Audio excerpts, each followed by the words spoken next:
Rekam terang saya sedangkan berkopi nanti. Tapi ya rekam sampai kopi sedangkan nanti ya. Berarti abang udah kasar sama saya ini abang. Kita sini. Saya Senin ke kantor. Sini. Saya ke kantor bicara sama orang kantornya. Gitu. OJK nggak seperti ini bang. OJK nggak seperti ini bagaimana? Dari awal kamu bilang gimana? Dari awal bilang gimana? Kamu Abang udah kasar sama saya nih. Abang udah kasar sama saya nih bang. Kamu merekam lagi. Ya abang udah kasar. Saya merasa perlindungan dong. Saya punya perlindungan konsumen bang. Orang Gitu. bicara baik-baik sama kamu. Saya juga bicara baik-baik. Saya terima abang. Saya bicara baik-baik. Saya terima abang kok. Ini kemarin ke kantor. Saya nggak tolak abang. Saya terima baik-baik. Kamu udah kasar sama saya nih. Abang udah kasar sama saya nih. Perusahaan saya sama Marbang bang.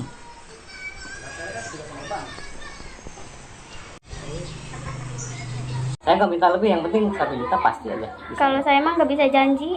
Nah tadi kan si ibu Itu minta namanya dicicil. uang. Saya tuh gini pak, dicicil seadanya, yang penting sekarang ada Sekarang pemasukan. yang punya uang kredit pintar, kenapa ibu yang ngatur? Bang nggak ada Gini, Bu. keringanan, ya Ya Allah, Allah, Bu. astagfirullahaladzim. Jadi ibu minta Iya. dicicil, saya minta dicicil, so nggak apa-apa dicicil, saya minta 1 juta dulu. Kenapa ibu bilangnya sekarang? Ya saya dicicil dengan seadanya uang, kalau adanya 50.000 enak Bu buat kita. Ibu cicil 50.000, emang itu cicilan panci Bu? Ya gimana kepastiannya Bu? Ya kepastiannya nanti pak, kalau ada uang lagi, Tuh. kalau harus ada 1 juta patokannya gitu kan, harus dipatok segini Ini gitu kan. kepantayan 5.400.000 loh Bu. Saya minta cuma 1 juta, gitu kan? Iya 1 Dari- juta pak kalau dapat, mas saya nggak janji, kalau nggak dapat gimana? Nggak dapet gimana ya, harus dapet Bu. Karena kan kita udah Iya kan itu kan deal, ya. uang pak, bukan daun. Kalau daun 1 juta dapat pak. Ini benar namanya Babak Nugraha. Utang 600 saya tentara monyet lu. Lu tolong utang 600. Lu sana lu mandi lu coli lu monyet. Tentara goblok lu. Dasar ya anda ya, banyak obat. Jangan batuk begitu lu, udah mau mati pakai batuk lu. Utang bayar lu. Saya konfirmasi baik-baik dari awal. Utang bayar lu. Nek utang lu bayar. Kampret lo. Tentara monyet lu. Assalamualaikum warahmatullahi wabarakatuh. Masih bersama saya Syarif HAB, Kantor Hukum Nenggala Alugoro, di YouTube Secret Finansial. Kali ini saya akan mencoba membahas mengenai adanya kedatangan desi lapangan, bahkan yang dikategorikan melakukan tindakan-tindakan kurang bijak atau bahkan dikategorikan arogan ya. Ini udah beberapa video yang menunjukkan bahwa tindakan-tindakan DC ini dianggap arogan, tidak layak, tidak sesuai, ya dikategorikan mereka menggunakan cara-cara yang di luar batas gitu ya. Pada dasarnya DC lapangan itu sebetulnya dia juga memang melakukan tugas yang mereka lakukan itu secara tidak langsung mengambil hak dari pihak pemberi hutang, baik itu perorangan maupun perusahaan. Boleh tidak dari DC lapangan itu melakukan tindakan itu? Boleh, karena pada dasarnya DC lapangan juga merupakan bagian dari pekerjaan. Namun dalam hal seperti ini, semua pekerjaan pun harus mempunyai dasar-dasar hukum ataupun adanya dasar-dasar aturan yang tidak boleh disepelekan, dikesampingkan oleh semua pihak ya. Artinya mereka sebagai penagih hutang pun ada alur dan jalur, ada aturan yang diterapkan. Dalam hal ini yang berkaitan dengan layanan pinjaman dari suatu perusahaan, khususnya pinjaman online ya, itu ada ketetapan ataupun aturan undang-undang yang diterapkan oleh OJK ataupun Bank Indonesia, dan bahkan adanya edaran yang dilakukan oleh Bank Indonesia itu sendiri, serta beberapa himbauan-himbauan yang sering dimunculkan dari pihak-pihak yang berwenang ya, khususnya yang berwenang terkait. Jadi untuk DC lapangan pun mempunyai batasan-batasan dalam melaksanakan tugas ataupun peranannya, di mana setiap DC lapangan Dia itu ataupun mereka itu mempunyai tugas-tugas, diantaranya adalah berkunjung, mengklarifikasikan mengenai peran tugasnya terhadap nasabah ataupun debitur gitu ya, mengklarifikasikan bahwa nasabah tersebut adalah nasabah yang benar-benar mempunyai hutang pada perusahaan yang sedang dia bekerja gitu kan.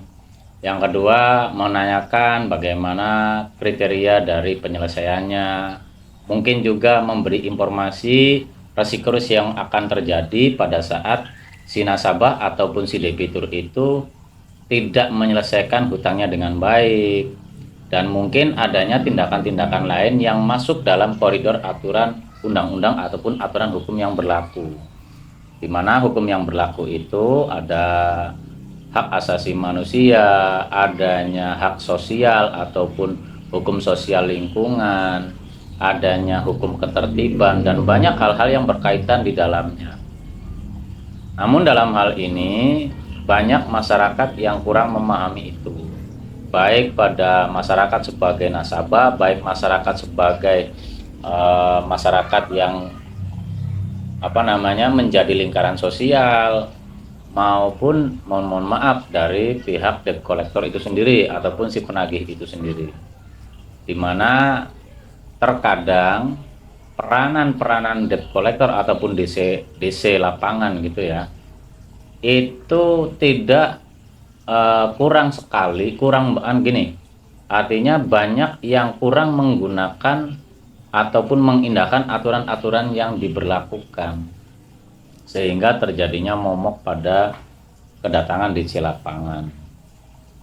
Menurut kami tidak perlu dianggap suatu kekhawatiran yang berlebih ya, karena dari setiap hal itu ada alur dan jalur, ada hukum yang bisa menjadi rujukan. DC lapangan dia punya kewajiban pada saat datang ke nasabah ataupun ke debitur, dia tunjukkan legalitasnya, dia tunjukkan identitasnya, dia tunjukkan peran tugasnya, dia juga menunjukkan apa yang menjadi hak-haknya si nasabah ataupun debitur, ataupun adanya beberapa kriteria solusi yang bijak, yang tidak melanggar, tidak menabrak aturan yang diterapkan. Jadi adanya keterkaitan yang baik antara si penagih hutang dengan si penerima hutang, karena pada saat adanya aturan-aturan yang sekiranya itu dilanggar oleh si penagih, tentu dampaknya bukan hanya pada hutang, tapi bisa berdampak pada si penagih itu sendiri. Kenapa? Pada dasarnya orang ataupun setiap orang atau setiap kelompok tidak boleh mendapatkan tekanan. Itu ada hakikat hukumnya sendiri. Dan tidak boleh adanya tindakan-tindakan yang meresahkan ataupun membuat ketidaktertiban, istilahnya melakukan tindakan yang membuat keramaiannya itu merupakan suatu hal yang dianggap tidak baik, itu kan. Nah, itu merupakan pelanggaran hukumnya, dan pelanggaran hukum itu juga bisa dibebankan kepada si pihak pelaku, sehingga pada saat DC lapangan melakukan tindakan-tindakan pelanggaran hukum, bisa jadi pelanggaran hukum itu akan berdampak pada DC lapangan sendiri. Contoh, pada saat DC lapangan itu melakukan tindakan di luar batas dan adanya akibat dari tindakan yang dilakukan oleh DC lapangan, pihak nasabah ataupun masyarakat bisa memproses secara hukum itu, dan itu bisa masuk ranah pidana. Nah, pada saat terjadinya tindakan-tindakan yang mengarah pada pelanggaran hukum pidana, dampaknya ataupun akibatnya itu akan bisa terjadi kepada DC lapangan, bukan pada perusahaan. Karena perusahaan akan mengedepankannya adanya aturan yang sudah disampaikan, seolah-olah seperti itu gitu. Istilah kasar bahasanya, perusahaan yang memberikan tugas untuk menagih kepada DC lapangan bisa cuci tangan. Mereka mengatasnamakan saya sudah perusahaan sudah memberikan arahan-arahan kepada si pihak penagih gitu kan. Sedangkan di lapangan terjadinya tindakan pelanggaran hukum yang dilakukan oleh di si lapangan, itu bisa diproses hukum. Bahkan hukumnya hukum pidana bukan perdata. Sedangkan hukum hutang itu adalah perdata. Itu sih menurut pemahaman dan pandangan kami ya. Jadi dalam hal ini satu kesimpulannya gini. Pada saat adanya kedatangan di lapangan, masyarakat yang mempunyai hutang pun tidak boleh dan tidak perlu merasa terlalu resah, panik, khawatir, was-was. Mereka mempunyai kewajiban, kita hargai mereka. Mereka juga adalah bagian dari seorang pekerja yang mencari nafkah untuk kehidupannya, baik untuk dirinya, keluarganya gitu kan. Itu tidak bisa kita kesampingkan juga. Kita juga harus menghargai apa yang menjadi cara mereka mendapatkan rezeki kan gitu. Nah, tapi apabila setiap tindakan itu ternyata di luar batas kriteria atau adanya pelanggaran-pelanggaran hukum berdasarkan pemahaman yang sudah diterapkan, tentu masyarakat juga punya hak untuk membela.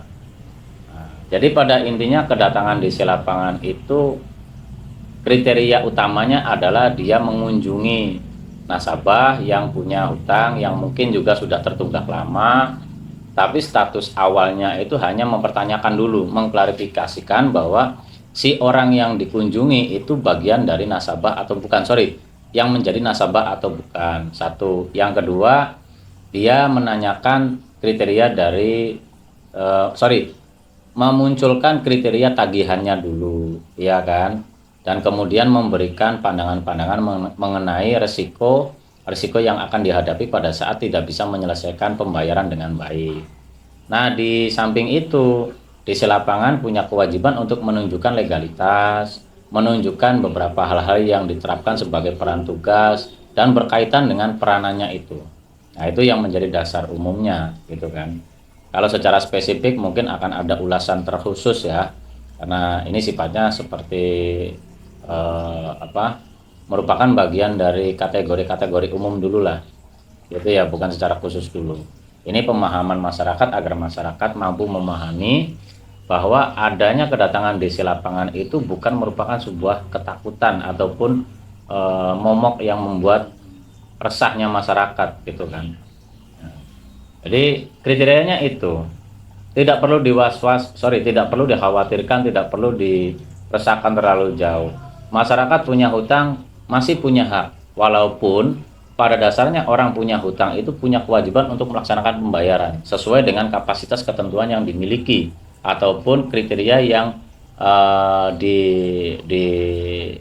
disesuaikan oleh si pihak nasabah itu sendiri. Nah, lalu pada saat adanya pembayaran pun pembayaran yang sesuai, tidak adanya unsur-unsur yang mengakibatkan dampak buruk lainnya gitu ya. Nah, itu yang menjadi tolak ukurnya. Mudah-mudahan apa yang saya sampaikan menjadi bagian dari manfaat dan ini bisa menjadi pembelajaran kita semua. Setiap hal yang berkaitan dengan interaktif antar sesama maupun kelompok masyarakat, semua pasti ada alur dan jalur yang rujukan utamanya adalah aturan hukum. Aturan hukumnya baik secara individu, secara umum bersama masyarakat atau berkaitan dengan masyarakat, dan ada rujukan aturan undang-undang yang ditetapkan oleh pemerintah. Itu aja yang saya sampaikan, kurang dan lebihnya mohon maaf. Sekali lagi mudah-mudahan ini bermanfaat. Wabillahi taufiq wal hidayah. Wassalamualaikum warahmatullahi wabarakatuh. Salam.